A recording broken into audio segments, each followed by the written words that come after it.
Hari ini kita akan melakukan sharing session yang cukup menarik sebenarnya, yang manfaatnya juga akan dirasakan oleh teman-teman mungkin yang lagi galau kuliah, yang lagi galau jurusan, mau ngambilnya apa, kuliah di mana gitu ya Bu ya. Namun Betul. sebelum kita mulai nih Bu sharing sessionnya, bisa nggak nih Bu, Ibu kenalkan diri dulu ya kan, supaya teman-teman yang join di sini tahu nih sekarang narasumber kita hari ini tuh siapa sih sebenarnya. Monggo Bu Li. Mangga tuh, hatur nuhun Teh Dinar ya. Oke, baik teman-teman sekalian. Nama saya Alfika Lia, bisa dipanggil Lia saja. Saya saat ini dosen di Prodi Psikologi Universitas Paramadina di Jakarta dan juga psikolog pendidikan seperti itu. Jadi di sini memang sehari-hari biasanya materi yang berhubungan dengan pendidikan dan juga terkait dengan juga minat bakat dan seterusnya seperti itu. Oke, udah berapa gitu lama nih Bu jadi psikolog Bu? Kalau jadi psikolognya saya itu sejak tamatnya 2005. 2005. 15 tahun ya. Wow. Begitu. Udah teenager ya Bu ya? Tahun. Tamat SMP. Oke Bu, hari ini ya kita akan melakukan sharing session. Saya sebagai host, sebagai moderator ini pengen tahu nih Bu, kepo banget gitu ya untuk membantu para netizen-netizen di luar sana, adik-adik SMA mungkin, adik-adik yang lagi galau mau kuliah, untuk membahas tuntas mengenai apa sih kuliah itu. Coba Bu, gimana kira-kira kuliah itu apa sih Bu? Kuliah itu sebenarnya dari bahasa Arab katanya. Jadi betul, asalnya itu dari bahasa Arab, cuma detailnya saya kurang paham, tapi akhirnya diadopsi dalam bahasa Indonesia. Dan kemudian istilah itu digunakan dalam pendidikan di perguruan tinggi ya. Nah, jadi dalam berkuliah itu sebenarnya kalau kita lihat kan perguruan tinggi sendiri ada banyak tuh bentuknya ya. Ada yang mulai dari pendidikan. Jadi pendidikan tinggi itu adalah pendidikan setelah tamat SMA. Oke. Tamat SMA bisa saja nanti ada yang ambil program D1, D2, atau yang sering diselenggarakan di universitas-universitas atau sekolah tinggi itu misalnya D3, S1, S2, S3, sampai S3 lah ya kalau jenjang pendidikan tinggi seperti itu. Nah, dalam berkuliah sih sebenarnya kita menempuh pendidikan di perguruan tinggi yang kita pilih seperti itu. Ya, jadi intinya mah belajar juga gitu. Cuman bisa jadi nanti belajarnya beda. Nah, disitulah kemudian terkaget-kaget lah mahasiswa yang masuk begitu. Biasanya begitu ya Bu ya. Oke nih Bu, biar nggak kaget untuk adik-adik yang baru mau masuk kuliah terutama ya. Apa sih Bu yang membedakan dengan sekolah? Kan kalau yang kita tahu kalau sekolah itu dari Senin sampai Jumat, bahkan hari Sabtu juga ada yang sekolah ya Bu ya, dari pagi sampai siang sampai sore gitu. Apakah kuliah juga begitu Bu? Betul, kuliah itu juga sama sebenarnya. Jadi ada kuliah samanya dengan sekolah sebelumnya, sama-sama ada jadwal. Ya, penyelenggaraannya bisa dari Senin sampai Sabtu juga bisa. Nah, tergantung kita jadwalnya seperti apa. Cuman bedanya dari jadwal Anda sama perguruan sama sekolah SMA lah ya, jadwal itu tidak teratur. Jadi kadang jadwalnya ada yang mulai dari misalnya masuk hari Senin. Kalau di Paramadina kan kita jam 7 ya, mulai paling pagi tuh. Nanti bisa saja dari jam 7 sampai setengah 10. Terus nanti sampai jam 1. Habis itu udah pulang. Ya? Jadi nggak total seharian ya Bu ya? Total. Tapi kadang-kadang besoknya kita kuliah mulai jam 1. Nah, terus paginya ngapain dong gitu kan? Nah, jadi waktunya justru ada jadwal tapi tidak seteratur waktu di SMA Sekolah. gitu. Oke. Tuh. Jadi lebih fleksibel ya Bu Lia ya. Fleksibel mungkin lebih apa ya, lebih longgar lah jadwalnya Lebih ya. longgar. Karena kalau fleksibel nanti bisa enggak kan Iya, susah.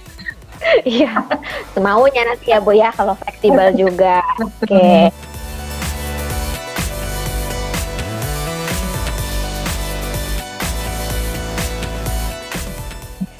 Oke, Bu, apa aja sih yang harus dipersiapkan saat mau masuk kuliah nih selain tadi misalkan ya kita udah mulai aware, udah mulai tahu oh ternyata SMA sama kuliah itu akan berbeda gitu. Tapi yang mesti benar-benar dipersiapkan oleh calon mahasiswa baru itu apa sih Bu biasanya?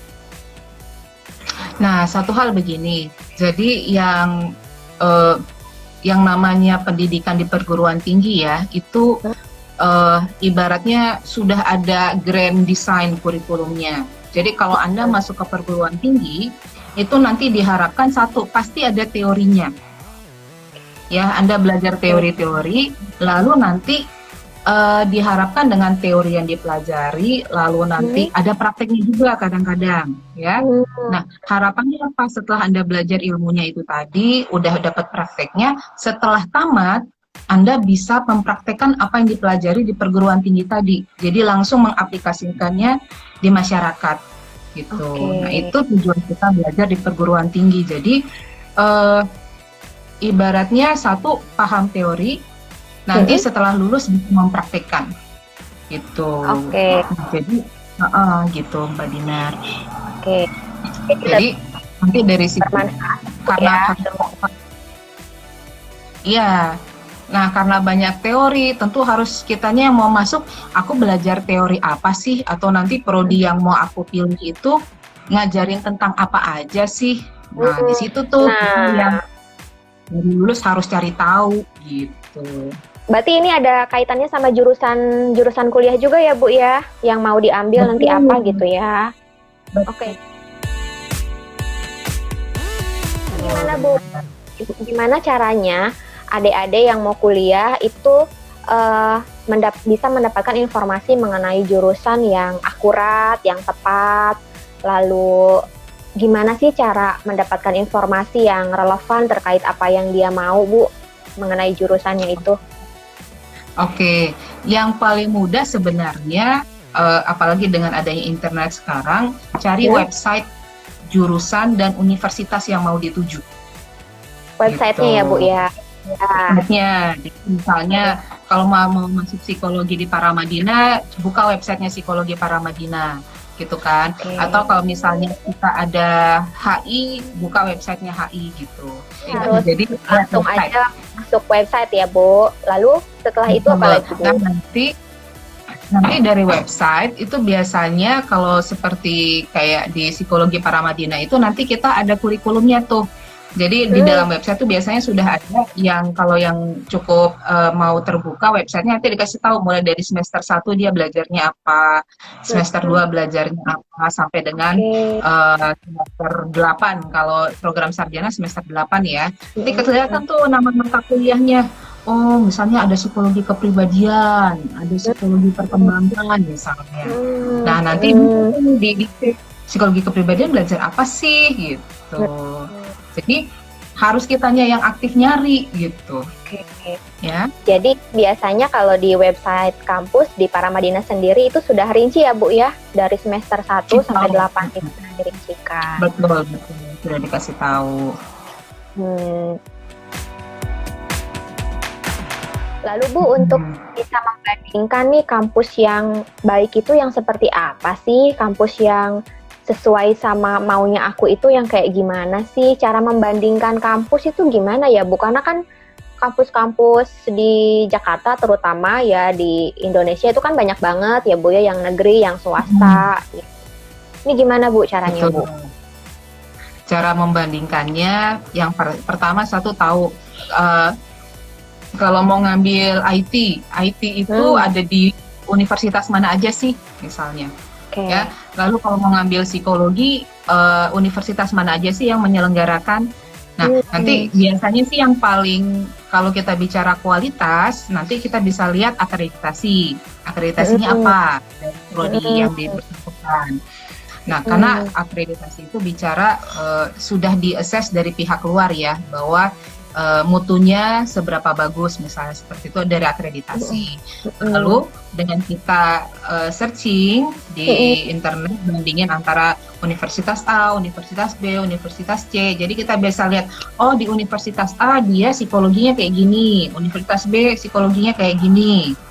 Lalu kita biasanya nanti ada gambaran kehidupan kampusnya seperti apa. Juga paling sederhana kayak berapa jaraknya sih dari rumah saya gitu. Oh, jadi Ya, bisa ngira-ngira ya, Bu ya? Iya, jadi kalau kayak gini berarti saya harus ngekos. Kalau seperti ini berarti saya bisa bisa lebih dekat gitu ya. Atau oh ini kayaknya lingkungan kampusnya cocok sama saya misalnya. Jadi kita bisa cari. Nah juga nanti dari ilmu yang dari kurikulumnya itu tadi, kita kemudian juga bisa bertanya ini sesuai sama minat saya nggak sih, sesuai sama diri saya nggak sih sebenarnya kayak gitu. Ya. Oh iya Bu. Ngomong-ngomong soal kampus nih Bu, tadi Ibu kan sempat menyinggung, oh iya, jadi kita bisa tahu lingkungan kampusnya seperti apa ya Bu ya, misalkan fasilitas, sarana prasarananya kayak gimana gitu. Nah, untuk pergaulan kampus nih Bu, kan pasti berbeda juga dengan saat kuliah ya Bu, saat SMA ya, saat sekolah dulu gitu. Pergaulan ataupun lifestyle di kampus itu kayak gimana sih Bu biasanya? Supaya nanti adik-adik nggak kaget. Ya, pastinya nanti kalau kita bicara perguruan tinggi, itu akan datang orang dari berbagai wilayah. Kayak para Madinah bisa jadi nggak cuma dari Jakarta aja, tapi dari luar Jakarta juga akan hadir. Ya, nanti bisa jadi anak dari daerah, ada dari Sumatera, dari Papua, dari Sulawesi, itu bisa saja hadir ke Jakarta. Nanti kemudian dilihat, yang pasti sih ada yang memang biasanya kita awalnya suka belajar ya, teratur belajarnya, tapi nanti pas udah masuk kampus tuh kan agak-agak bebas tuh ya, orang tua kan biasanya udah belajar gitu katanya, terus atau nah nanti di situ kemudian mulai deh habis nanti kayak gitu ya, selesai kuliah jam 1, habis ini kemana ya, nge-mall gitu, jalan-jalan. Nah ada yang agak-agak kebablasan tuh semester awal, jadi saking baru bebasnya, jadi bisa aja kerjanya maunya main melulu. Tapi ada juga nanti yang aku kuliah nih, kuliahku aku pengen lulus berapa lama, terus nanti wah ini kayaknya kalau sebelumnya udah biasa belajar teratur, aku habis ini main, tapi nanti ini tugas sudah mulai banyak nih, aku harus ngatur. Jadi kitanya yang harus pandai kemudian mencari teman yang cocok sama kita gitu. Kita bisa main, tapi kita juga tahu saya kuliah nih. Kuliah itu dibayarin orang tua, berarti nilai nggak boleh asal-asalan gitu ya. Nah, jadi harus bisa balancing antara bisa menjalani kehidupan sosial, bisa bergaul, tapi juga paham tanggung jawab saya apa gitu. Cari teman yang sesuai value-nya, karena nanti pasti akan sangat beragam dan mungkin bisa jadi terkejut-kejut, temanku ada yang seperti ini gitu. Iya kan. Cukup berpengaruh ya Bu ya. Oh iya, sangat berpengaruh. Kalau pengalamannya saya jadi dosen sejak 2007. Jadi ini ceritanya teman-teman mahasiswa. Ada teman yang maunya belajar, ada teman yang maunya main. Main. Jadi dia kalau tugas entar-entar aja sama yang ini mah. Gitu. Santai lah ya.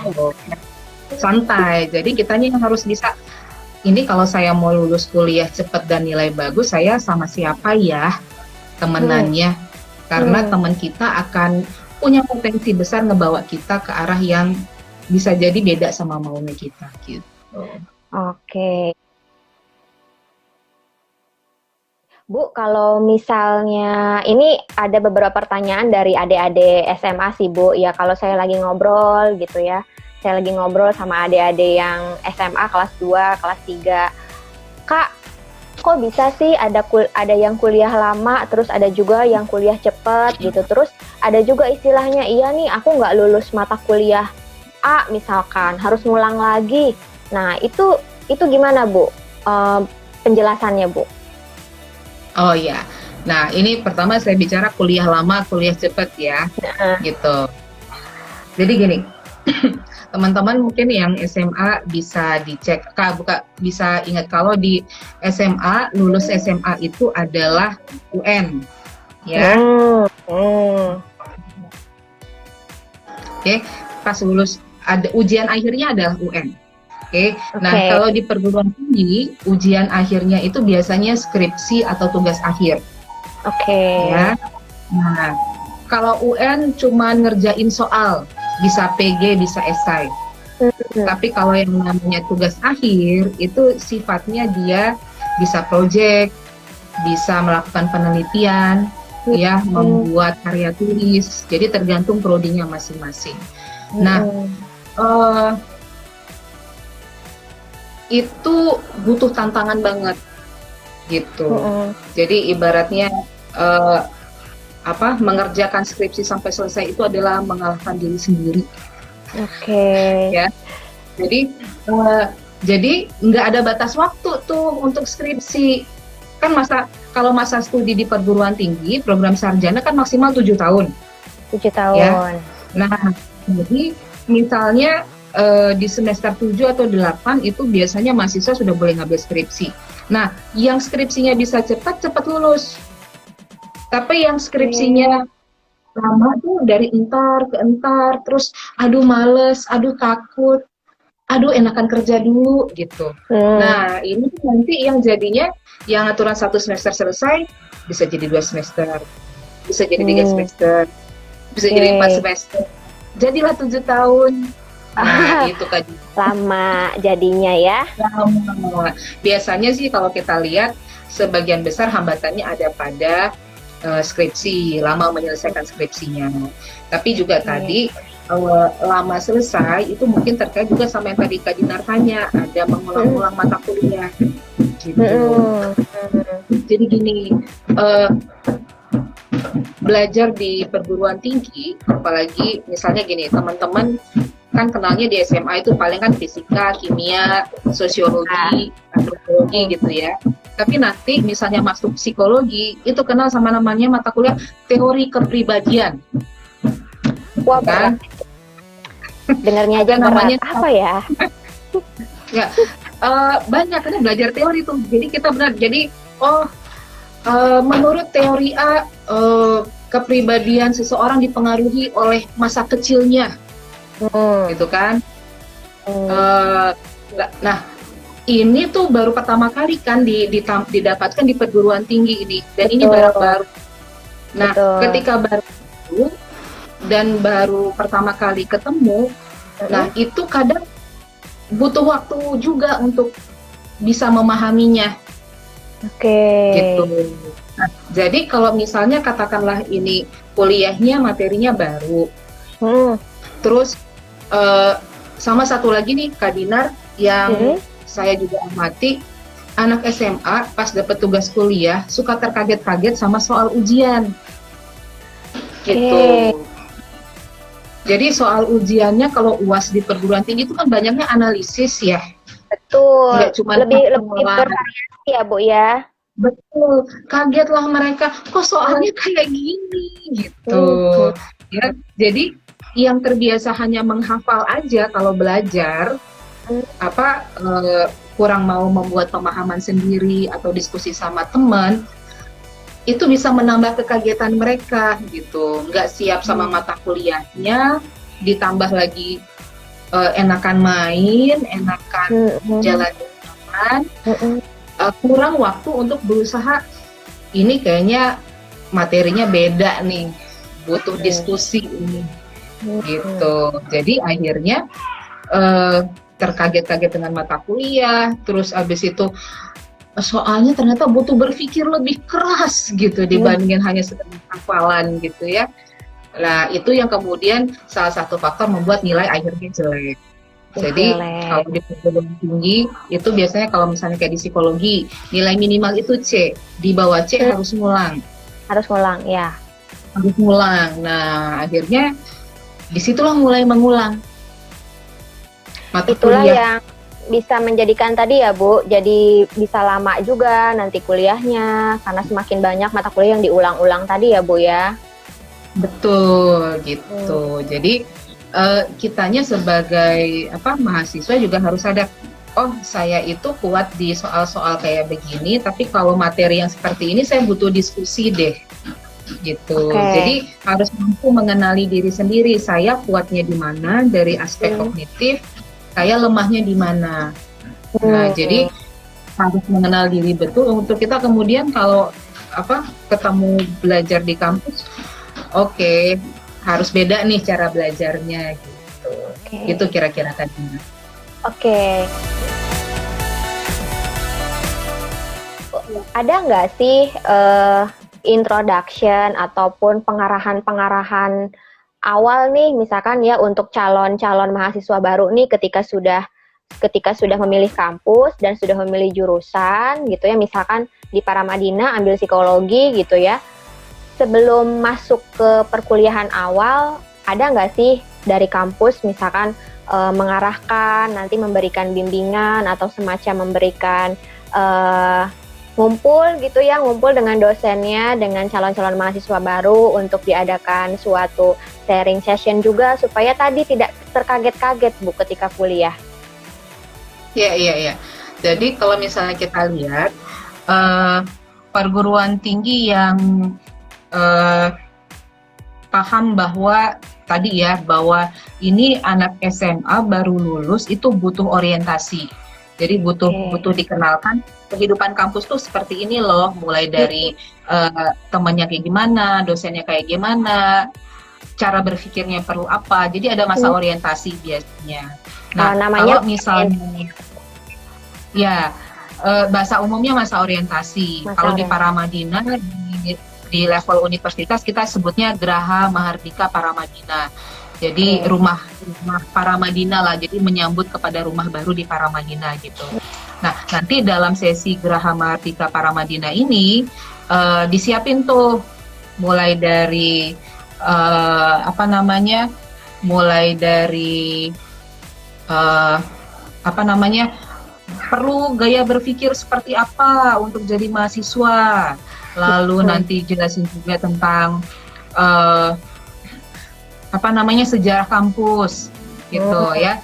Lalu di kampus tuh ada kegiatan apa aja gitu. Oke. Nah, nanti pada kalau di Paramadina setelah Geraha Mardika Paramadina itu ada sesi di mana mahasiswa baru dikenalin nih sama prodi-prodinya gitu. Hmm. Jadi nanti yang masuk psikologi dikenalin dosen-dosen psikologi ini, lalu ini himpunan mahasiswanya gitu. Jadi Oke. apa namanya mereka dikenalkan sama dosen, sama lingkungan, sama seniornya. Lalu nanti Hmm. biasanya kita ada sesi mentoring tuh.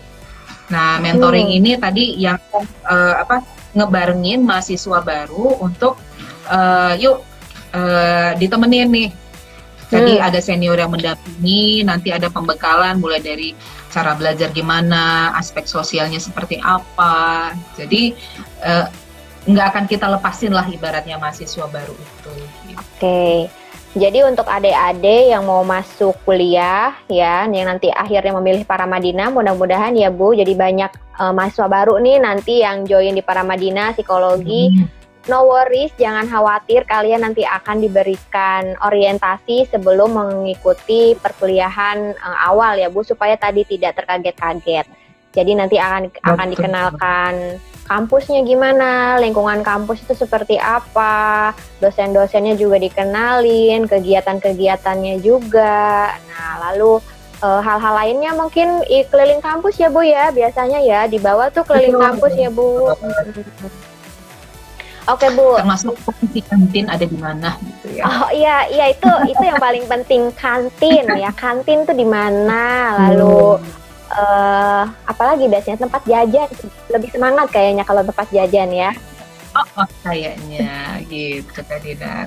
Oh, sama Iya ini Bu. Kak Dinar, eh, Hmm, para Madinah itu kan sekarang ini sampai 30 Juni ya, oke. itu lagi masa diskon uang masuk 100%.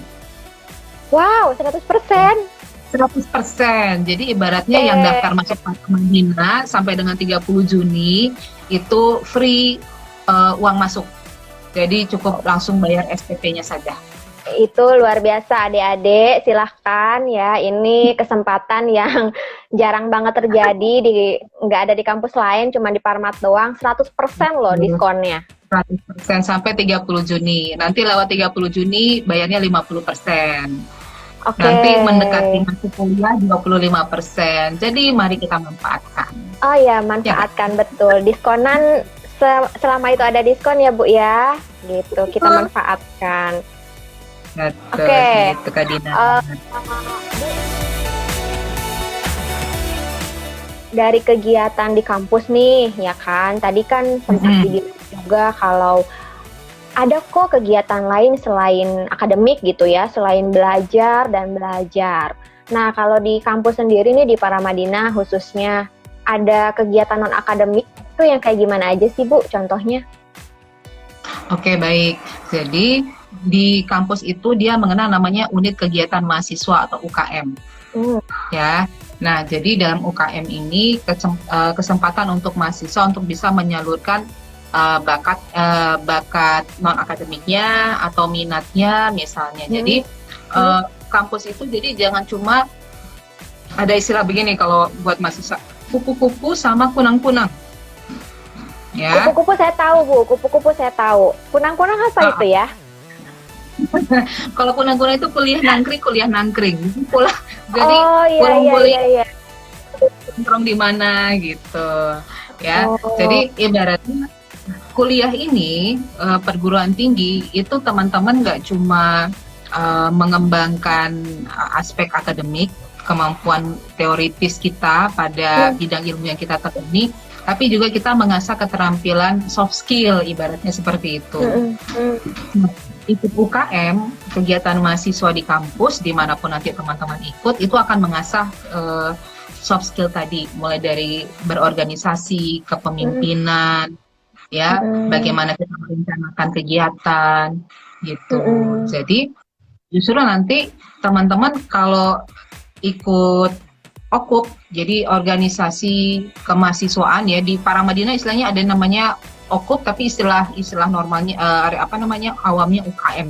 Nah, nanti UKM. ya setelah lulus dengan teman-teman yang ikut UKM ini eh, dia sudah tahu nih bagaimana manajemen konflik ketika di organisasi gitu. Hmm. Dia udah ngerti nih gimana memimpin teman-temannya dalam merencanakan program atau proyek. Gimana sih saya mulai dari danus tuh dana usaha gitu ya, sesederhana itu sampai dengan kita merancang kegiatan mulai dari kegiatan yang kecil sampai kegiatan besar gitu. Nah, ini jadi bekal. Jadi kita lulus Hmm. nggak cuma dari aspek akademiknya saja, tapi keterampilan kita managing apa dealing with people, bagaimana berinteraksi sama orang lain akan menjadi semakin bagus gitu. Modal deh tuh ngelamar perusahaan ya kan? Oke, itu modal untuk bisa membangun kerjasama juga ya Bu ya? Betul banget. Apalagi nanti Hmm. kalau misalnya UKM-nya itu berjejaring sama UKM di perguruan tinggi yang lain, ya. Hmm. Atau misalnya Itu ya Bu ya? ya UKM-nya ikut lomba misalnya. Nah, ketika ikut lomba kan ada prestasi non akademik yang bisa didapatkan Hmm. gitu. Mbak Dinar ini ada yang nanya Oh, temanya oh ya, apa? ini ada yang tanya, Ipul Zaiful, ini temanya apa ya Mbak Dinar? Oh, untuk sesi satu ini temanya adalah membahas mengenai seberapa siap sih nanti kuliah gitu ya. Ini untuk sesi ini kita lagi membahas mengenai apa sih itu kuliah, apa sih yang mesti dipersiapkan saat kuliah nanti gitu.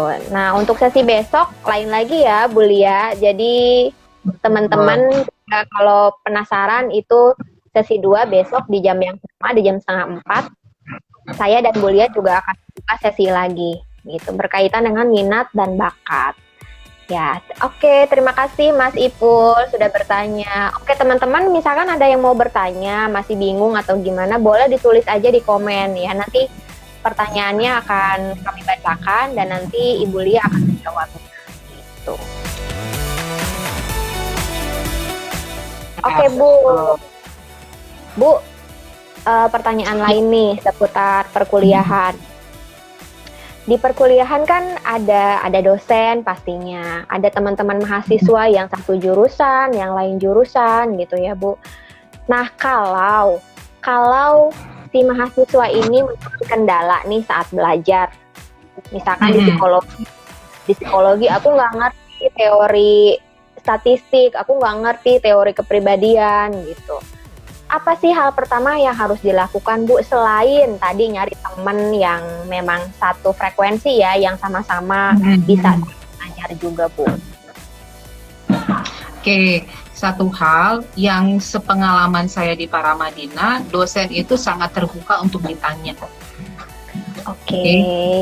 Dosen itu sangat terbuka untuk teman-teman kalau nggak paham, Bu, tadi saya nggak ngerti, bisa dijelasin lagi nggak?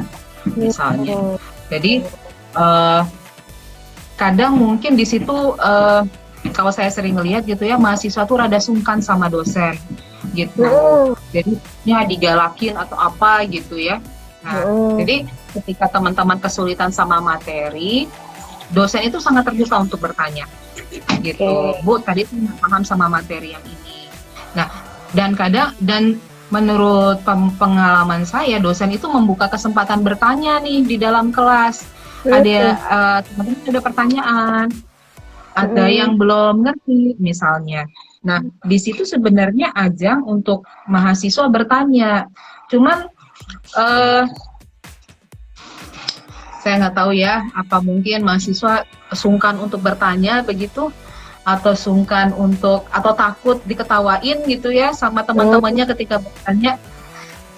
Padahal mas sebenarnya justru dengan dia bertanya itu membuka peluang teman-temannya yang lain sebenarnya yang bingung juga jadi oh iya dia nanya gue juga mau itu membuka buat teman-temannya, jadi sama-sama dapat ilmu gitu.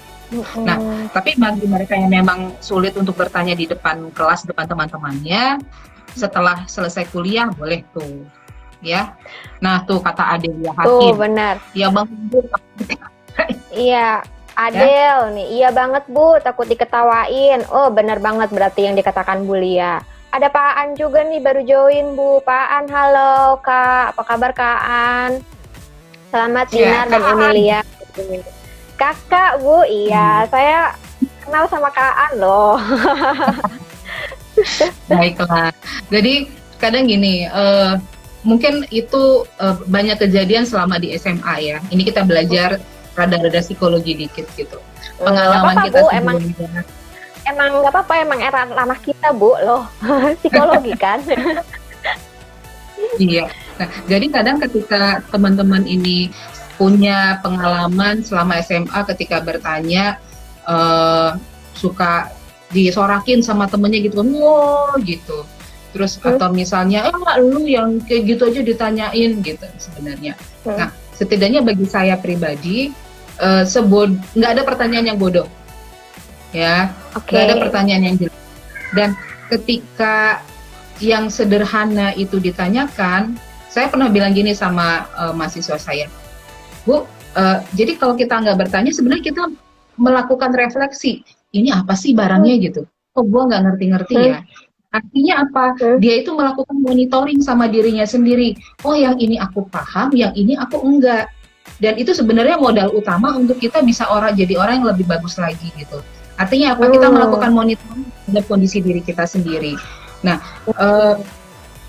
jadi orang yang berani bertanya ketika dia bingung, itu menunjukkan bahwa saya ingin paham. Saya ingin menguasai materi tadi. Dan di sisi psikologi, itu metakognisinya jalan. Gitu. Dia paham tentang dirinya. Gitu. Jadi justru orang yang berani bagus bertanya, ya Bu ya. Betul. Justru lebih bagus. Diam aja kan Bu. Dan itu tandanya dia mikir. Iya. Kan jadi jangan sampai udah ngikut mata kuliah terus dia diam gini. Terus ditanya, tadi belajar apa? Nggak tahu gitu. Nggak tahu gitu ya. Kadang begitu Bu, memang mahasiswa itu dengan diamnya mahasiswa itu kadang ambigu.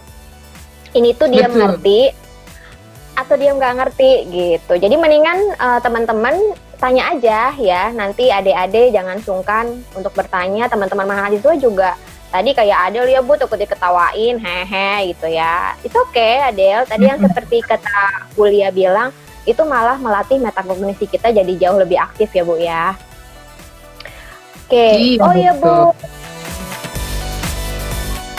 ada question nih dari Akuma_Rin. Akuma bertanya, Mbak Dinar, apakah di Paramadina itu ada matrikulasi pembelajaran terlebih dahulu? Soalnya saya dari jurusan SMA-nya tuh IPS. Terima kasih. Gimana tuh Bu? Ada matrikulasinya nggak Bu? Oke, jadi gini, matrikulasi itu sih biasanya dikasihnya buat yang sepemahaman saya dari S1 ke S2 tuh. Dia kasih matrikulasi. Kenapa? Karena kalau di S2 itu biasanya kan ngambilnya dari prodi yang berbeda sama S1-nya, bisa jadi. Jadi untuk bisa menyamakan pemahaman, dilakukanlah matrikulasi. Tapi kalau untuk level S1 itu biasanya nggak ada matrikulasi. Kenapa? Karena semua kita tahu di perguruan tinggi pemahamannya awam. Umum, masih umum juga ya Bu ya, berarti. Umum. Jadi nggak perlu takut kalau kemudian intinya gini, semua yang masuk itu pasti dapat ilmu baru. Ya, teman-teman yang masuk desain kebayangkan desain itu kan belajarnya beda lagi tuh. Yang kemarin biasa cuma IPA atau IPS tiba-tiba disuruh merancang, suruh menggambar, banyak lagi aktivitasnya gitu ya.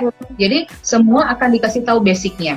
Masuk psikologi juga sama, akan dapat gambaran umum apa sih yang akan dipelajari di psikologi gitu. Masuk HI, masuk komunikasi, apalagi ada falsafah dan agama. Apa sih sekarang namanya kalau ada nama baru prodinya, falsafah dan agama juga sama gitu, dapat hal yang baru. Jadi nggak akan langsung tiba-tiba gitu kaget, mah enggak gitu. Shock terapi nanti Bu. Shocknya biasanya di tugas. Shocknya biasanya di tugas. Iya. Betul. Jadi mereka nggak nyangka. Jadi gini, ini buat saya kalau ada guru SMA yang ada di sini ya. Jadi anak SMA itu kayaknya jarang dikasih tugas menganalisis, ya. Jarang dikasih tugas untuk yang sederhana analisis deh, minta dia mengungkapkan pikirannya, berpendapat. Jadi ketika disuruh menganalisis di perguruan tinggi, terkaget-kagetlah mereka. Ya, sesederhana mencari contoh aja kadang-kadang itu masih kesulitan, gitu ya. Jadi ini menurut saya adalah pola pikir yang seharusnya sejak SMA itu sudah mulai dilatih itu, bahkan dari SD sih. SD itu misalnya analisis waktu SD kan bisa kayak gini, apa bedanya anjing dan kucing? Ya, sederhana ya Bu ya. Betul, kan analisis gitu, analisis sederhana. Nah nanti makin tinggi analisisnya makin kompleks, sehingga pas di perguruan tinggi nggak kaget, nggak shock. Nggak shock, betul. Yang satu tadi karena memang materinya baru, itu harus punya rasa kepo yang kuat terhadap materinya. Keponya harus tinggi, sama satu lagi dianya harus daya juang yang tinggi, gitu. Karena cepat menyerah gitu ya Bu ya. Betul, karena soal-soal di perguruan tinggi itu tidak sesederhana hafalan-hafalan atau ngerjain soal waktu SMA gitu. Jadi kalau Anda ingin berhasil, jangan mudah menyerah gitu. Apalagi Anda tertarik sama materinya gitu kan.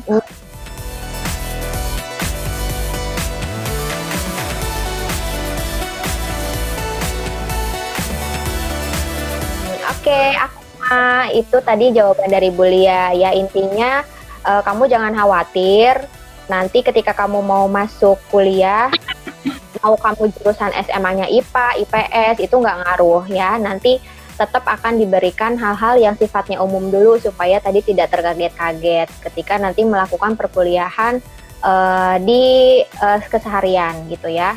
Jadi kamu jangan khawatir ya, aku mah semuanya nanti akan dikenalkan terlebih dahulu di awal. Ada Lydia, teman masuk ke psikologi Paramadina. Oh iya Lydia, terima kasih sudah mempromo. Tadi ada diskon 100% loh sampai 30 Juni ya untuk adik-adik yang lagi galau pilih kampus terus pilih jurusan di Paramadina, ini lagi ada diskon. Oke Bu, tadi berkaitan dengan tugas nih ya Bu ya. Dengan tugas kuliah. Bisa diceritain sedikit nggak sih Bu gambaran kalau kuliah itu tugasnya kayak gimana aja sih di psikologi lah khususnya? Nanti kaget nggak masuk psikologi gimana Kak Dinar? Kasih tahu nggak ya? Betul. Kan kalau di SMA kan kalau tugas paling ya pilihan ganda gitu ya Bu, atau bikin esai gitu. Apakah di kuliah juga masih memungkinkan demikian Bu, atau lebih advance lagi, lebih kompleks lagi?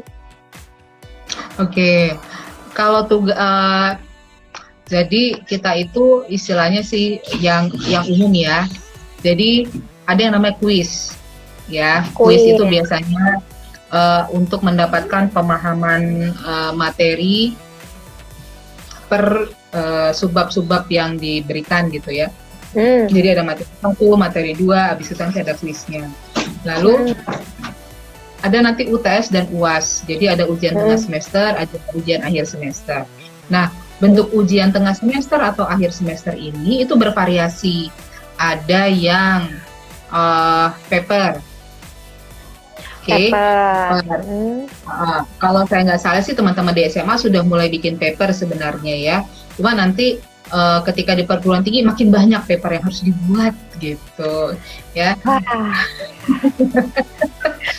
Ini menjadi minat-minat ya, enggak, supaya lebih siap kan Bu, ini kan kita lagi berbicara mengenai siap kuliah ya.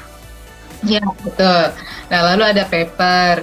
Nah papernya pun nanti tingkat kesulitannya akan lebih tinggi.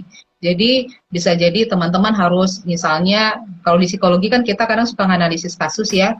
Nah nanti diminta untuk interview untuk dapat kasusnya gitu. Langsung nanti ya. Kemudian betul, nanti langsung tuh ditanya kepada misalnya kalau saya akan ngasih ini interview karena saya kan ngajar psikologi pendidikan nih sekarang. Nah, coba kamu cari kasus dengan topik misalnya keterlibatan orang tua dalam pendidikan. Ya, topiknya itu. Nanti terserah dia. Halo, Kak Dinar. Nah, nanti dia bisa pilih mau dari segi siswanya atau mau dari segi orang tuanya, terserah kepada mahasiswanya. Nanti dianalisis nih dibandingin sama teori. Nah, jadi itu analisis kasus, ya. Atau misalnya tugas observasi, berarti dia mengobservasi langsung ke lapangan, misalnya seperti itu. Jadi sebenarnya sih memang gimana Bu? Sudah oke jaringannya? Kalau Dinar agak slow kayaknya. Ini di saya apa di Dinar? Di saya baik-baik aja, Ibu juga apa mungkin saya ya Bu ya yang saya coba ini. Gini ya Bu, kalau Instagram Live emang kita sinyalnya mesti kuat, mesti apa namanya? Oh, baik. Oke. Ini ada yang baru join nih Bu. Poppy ya, Arumi. Katanya. Apa kabar? Ada juga Hise, ada juga Fahrik.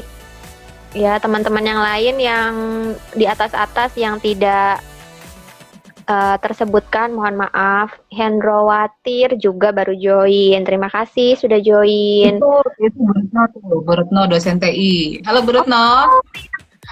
Ibu Retno. Mohon maaf Ibu, saya nggak tahu. Ya, kenalan lagi deh. Ya, Bu Retno, selamat sore. Terima kasih sudah join. Oke, oke Bu. Eh, Memungkinkan nggak sih Bu kalau lagi ngerjain tugas, terus tugasnya itu nilainya kecil gitu ya, bahkan misalkan harus intake ulang atau harus wawancara ulang tadilah gitu. Memungkinkan nggak Bu hal-hal seperti itu terjadi dalam perkuliahan? Mungkin saja, itu mungkin Hmm. saja terjadi. Apa namanya, biasanya tadi mahasiswanya tidak ngerjain tugasnya nggak sesuai sama requirement dosen gitu. Dosen mintanya seperti apa, dia ngerjainnya kayak gimana. Nah, kalau dosennya nyuruh ngerjain ulang itu masih bagus loh. Kalau nggak kan langsung dikasih fail aja. Failed aja gitu, nilai D atau E gitu ya Bu ya? Iya, ketika dosen itu memberi kesempatan ulang untuk mengerjakan ulang, itu berarti uh, masih diberikan kesempatan untuk memperbaiki nilai sebenarnya. Oke. Kalau enggak, halo Tio. Terima kasih Ingat ya, Tio. Tio. Iya, itu di atas ada Mbak Tika, itu psikolog juga teman saya, Bu Lia. Psikolog klinis juga halo. Mbak Tika. Tika Terima kasih Paramadina. Mbak. Bukan Bu, dari Untar, dari S2 Untar juga. Ada Iya. Tio. Oke. Bu, untuk sesi satu ini materi kan sudah di-upload di IG Prodi Psikologi Paramadina tuh Bu ya. Ya, Jadi betul. untuk teman-teman yang kelewat nonton live-nya, kayak tadi ada yang nanya, Mbak Dinar ini temanya apa ya gitu ya. Ada yang ketinggalan, itu sudah di-upload di IG Psikologi Paramadina. Jadi teman-teman bisa melihat, dipelajari lagi, dibaca lagi, itu yang membuat Ibu Alfika Lia sendiri dari materinya, jadi bisa dibaca-baca gitu ya. Bu Lia, apa lagi nih yang bisa di-sharingkan mengenai apa sih yang mesti dipersiapkan di kuliah? Kayaknya udah dikupas tuntas ya Bu ya, atau ada hal yang ketinggalan Bu? Sama ini sih, kalau di semester awal tuh biasanya nanti akan ada tugas itu bisa cenderung berkelompok nih ya, jadi bukan jadi ibaratnya biar nggak kaget-kaget amat dan bisa bisa cepat adaptasi, bisa saling membantu, itu bisa pakai tugasnya kelompok. Nah, di sini butuh kerja kelompok yang baik nih Kak Dinar. Jadi kadang-kadang ada kebiasaan nanti gue ngikut aja deh tugas gue apa gitu, ya kan? Atau nanti gue yang ngeprint ya gitu. Ya? Ngeprint doang ya kerjanya, iya oke. Atau nanti gue yang jilid gitu. Nah, betul, menarik nih Bu bahasannya. Terima kasih.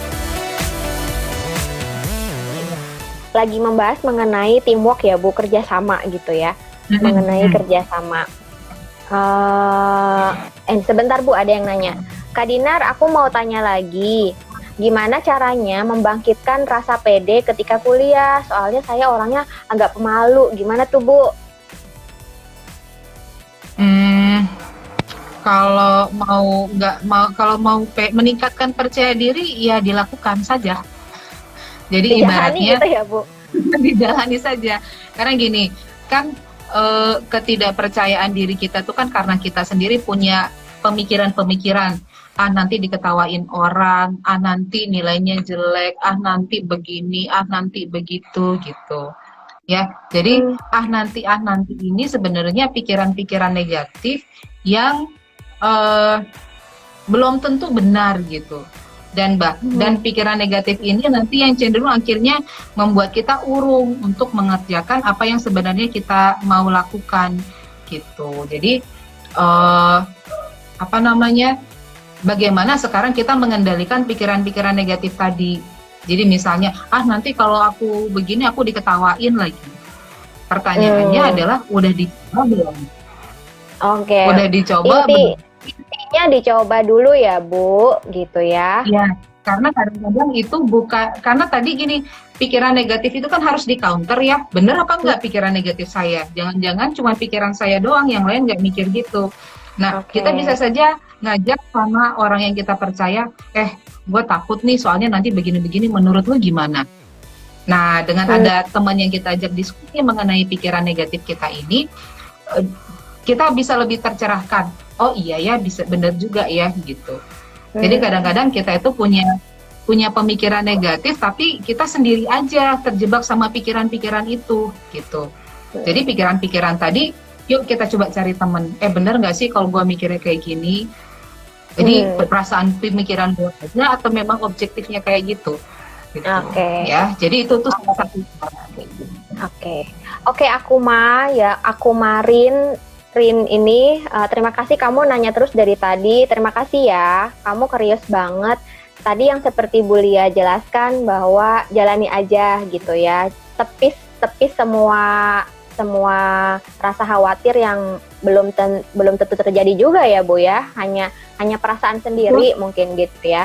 Jadi harus dikonfirmasi lagi misalkan dengan teman-temanmu yang lain atau nanya ke mama, ke papa atau ke ya pacar misalnya gitu ya. Jadi supaya nggak dipendam sendiri aja gitu. Ada yang baru join juga dari Riko. Semangat Bu Lia dan Bu Dinar. Thank you Riko. Ini ada yang nanya lagi Bu. Bu mungkin ini pertanyaan terakhir ya karena live kita udah mau 1 jam ya. Nanti untuk sesi 2 itu akan dilanjutkan besok sore di jam yang sama. Ibu Adel mau nanya nih. Mana sebentar. Kiat-kiat agar lebih mudah mengerjakan tugas kelompok. Nah, tadi ini masih belum selesai dibahas nih, Bu. Untuk individu yang lebih nyaman bekerja sendiri. Gimana tuh, Bu? Ada kiat-kiatnya nggak? Iya, iya. Saya paham ada orang-orang yang memang lebih nyaman bekerja sendiri. Artinya bekerja bersama itu kan butuh satu ada tenggang rasa, saya harus membujuk, saya harus bisa memimpin. Nanti kalau yang ini nggak ngerjain saya harus, woi kerjain cepetan mau dikumpulin misalnya kayak gitu. Ya, menurut saya mungkin yang perlu ditanya adalah alasannya apa sih yang membuat kita enggan kerja kelompok gitu ya. Jadi misalnya mungkin bisa jadi karena faktor orang yang kita ajak kerjasama ya. Jadi orang yang kita ajak kerjasama ini rajin apa enggak, ini mau sama-sama bagus apa enggak gitu ya. Jadi yang kekhawatiran ini kembali saya bilang bahkan sama anak saya, kalau kita belum nyoba kita nggak akan tahu ya. Jadi kadang-kadang kekhawatiran itu yang kemudian menghambat kita maju gitu. Jadi dicoba saja sehingga kemudian ketika kita sudah punya pengalaman kerja kelompok, kita tahu oh ada orang modelnya tipe A, tipe B, tipe C. Oke, nanti kita belajar kalau ketemu tipe A saya harus kayak gimana, tipe B kayak gimana, tipe C kayak gimana. Nah, kenapa saya bilang harus dicoba? Karena nanti mau nggak mau ketika di dunia kerja sana pasti ada kalanya kita teamwork gitu. Kalau kita cenderung hanya mau bekerja sendiri saja, nanti kita otot kita untuk kerjasama itu tidak terbangun. Ya, otot kerjasamanya tidak terbangun. Jadinya bisa jadi yang harusnya kita sudah lebih smooth kita masih kagok gitu. Yang harusnya kita sudah tahu caranya gimana menghadapi orang yang malas, kita masih pengetahuannya terbatas gitu. Jadi dicoba saja gitu. Dan perlu diingat ketika yang namanya kerja kelompok berarti tanggung jawabnya bersama, bukan tanggung jawab individual. Nah, ini nanti jebakannya buat orang yang nyaman kerja sendiri ketika tim kelompoknya ini bergerak ya udah gue aja ngerjain sendirian. Jadi semuanya di cover sama dia ya Bu ya. Ya, karena dia tahu satu ada deadline, ada tugas yang ingin dia ada yang ingin dia kejar gitu ya. Tapi kalau ingin mengambil jalan itu, saran saya adalah kalian nggak pada kerja. Jadi balikin lagi kelompok kalian nggak pada kerja karena kalian begini, gue ngerjain sendiri. Nanti gue akan bilang sama dosen, ini kerja gue gitu. Dan itu bukan pengadu, itu namanya konsekuensi. ya, dan dosen sangat paham, dan dosen tahu bahwa memang ada tipikal mahasiswa yang seperti itu. Ya. Jadi ketika kita melakukan itu, kita juga memberikan pembelajaran sama teman kelompok kita. Ada konsekuensinya loh ketika kamu nggak mau tanggung jawab sama tugas kelompok, misalnya seperti itu. Iya. Jadi kira-kira. Ya, saya juga pernah tuh Bu dulu waktu kuliah nggak masukin tuh nama kelompok yang emang nggak kerja gitu, ya. Ngapain nggak kerja gitu ya, semuanya dibagi kerjaan, dibagi tugas tapi nggak dikerjain. Emang iya sih Bu, model mahasiswa juga macam-macam ya Bu, bervariasi. Nah ini kalau teamwork kan tadi yang Bu Lia bilang itu tanggung jawabnya bersama, jangan hanya di cover oleh individu per individu aja. Apapun yang dirasakan ya dikomunikasikan dengan kelompok gitu ya Bu, untuk bisa solving masalahnya itu bareng-bareng juga gitu ya Bu ya. Ini kata Adel, nanti nggak diajak berkelompok lagi Bu. Adel jangan takut, teman itu banyak, nggak cuma mereka aja. Kamu satu kelompoknya main itu aja kali Del, cari yang lain aja. Tuh. Betul. Oke. Gitu. Kak Dina, sebelum ditutup mungkin saya ingin menambahkan sedikit. Silakan Bu. Jadi yang perlu diingat nanti teman-teman, mungkin nanti kita akan bahas besok kali ya. Jadi kalau masing-masing prodi itu punya kekhasan cara berpikirnya, gitu. Ada prodi yang sangat analitik, ada prodi yang butuh berpikir kreatif dan seterusnya. Jadi teman-teman ketika memilih prodi, tadi kembali kepada minat saya sejalan nggak sih sama prodi saya, gitu. Sejalan nggak sama prodi yang ingin saya ambil, lalu kemudian di sini kira-kira kemampuan saya cukup nggak ya untuk menguasai materi di sana, atau apa aja sih yang perlu saya kuasai gitu. Nah, jadi semakin teman-teman mengenali diri sendiri, apa minat saya, kemampuan saya di mana, maka nanti kita akan lebih terarah gitu dan lebih realistis dalam memilih prodi yang sesuai sama diri kita, sama diri minat dan kemampuan. Gitu. Ini 17 detik lagi Mbak Dina, habis. Oh, 17 detik lagi ya Bu. Oke, teman-teman yang lain. Teman-teman yang lain ya, jangan lupa untuk ikutin sesi 2-nya besok Minggu.